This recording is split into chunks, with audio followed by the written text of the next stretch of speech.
आज माता रानी की कृपा को प्राप्त करते हुए माँ के चरणों में कोटि कोटि प्रणाम करते हैं। माँ का आशीर्वाद इसी प्रकार से हर हमेशा अपने भक्तों पे बना रहे तो भक्त अपने कर्म अच्छे प्रकार से भगवान की शरण में पूजा अर्चना करता रहेगा। जैसे जैसे माँ भगवती ने अपने भक्तों की रक्षा किया, उसी प्रकार से माता की कृपा भक्तों को प्राप्त होती रहे। इस प्रकार से माँ भगवती ने अपने अनेकों प्रकार के अवतार लिए और दुष्टों का संहार किया, भक्तों की अपनी रक्षा किया। जगत का विधान रचने वाले महादेव ने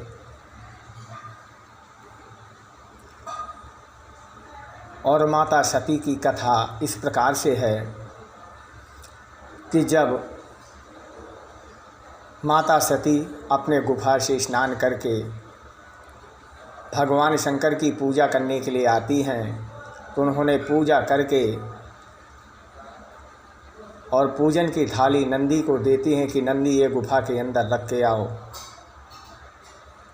नंदी थाली लेके चले जाते हैं और इधर माता भगवती भगवान के बांग में बैठ करके तप करना प्रारंभ कर देती हैं। जब माता भगवती भी तप में लीन हो जाती हैं और भगवान शंकर भी तप में लीन होते हैं, उसी समय भस्मासुर करके भगवान शंकर के लिए भस्म लेकर के आता है और भस्म भगवान शंकर को देता नहीं है।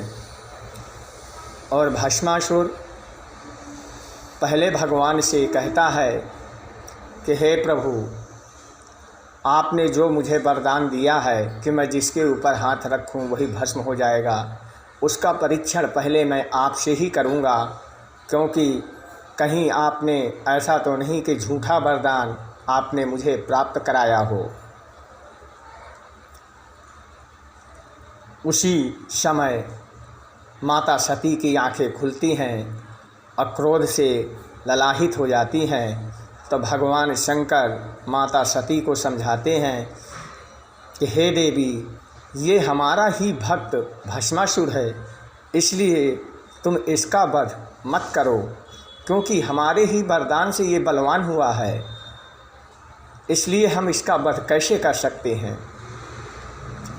इसने जो दुष्टता किया है वह दुष्टता का फल इसे अवश्य मिलेगा।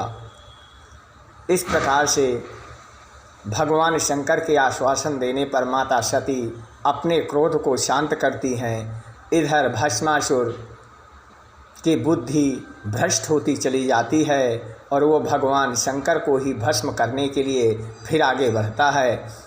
भगवान शंकर ने कहा कि हे भस्मासुर,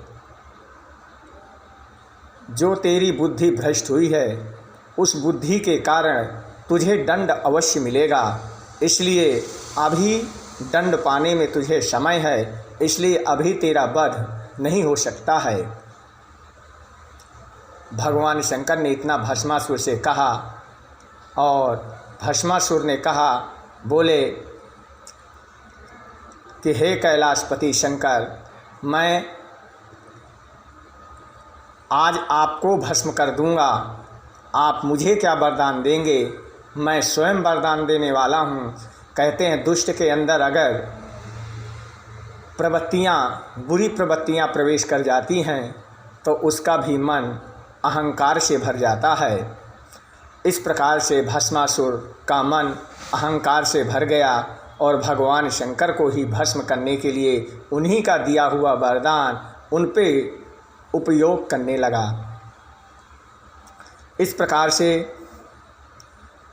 माता सती के समझाने पर भी भस्मासुर नहीं माना और भगवान शंकर के समझाने पर भी भस्मासुर की बुद्धि वापिस नहीं आए और उसकी बुद्धि भ्रष्ट हो गई। आज तिथि अमावस्या, दिन सोमवार, मंगलवार को सुबह 7:30 तक रहेगी। इसके बाद पड़वा प्रवेश करेगी। अब हम दुर्गा भागवत का पाठ करेंगे, जो सभी भक्त लाइव दर्शन करेंगे और माता रानी के दुर्गा भागवत का पाठ का आनंद सभी भक्त लेंगे। ओम लज्जा तुष्टि तथा पुष्टि, शांति शांति रे बोशा, खड्गिनी शूलिनी घोरा, गदनी चक्रिणी तथा। इस प्रकार से ब्रह्मा जी योग निद्रा माता को कहते हैं कि तुम खड्ग धारणी हो, शूल धारणी हो, घोर रूपा हो तथा गदा और चक्र, शंख और धनुष धारण करने वाली हो।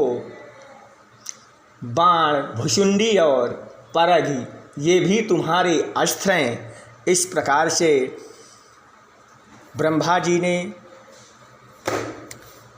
माता रानी की, निद्रा देवी की आवाहन करते हुए हर प्रकार से ब्रह्मा जी निद्रा देवी को जागृत करने के लिए आवाहित करते हैं और मार्कंडेय जी को बताते हैं कि इस प्रकार से मैंने निद्रा देवी का आवाहन किया और माता भगवती की कृपा से ब्रह्मा जी की रक्षा योग परिघ हुआ।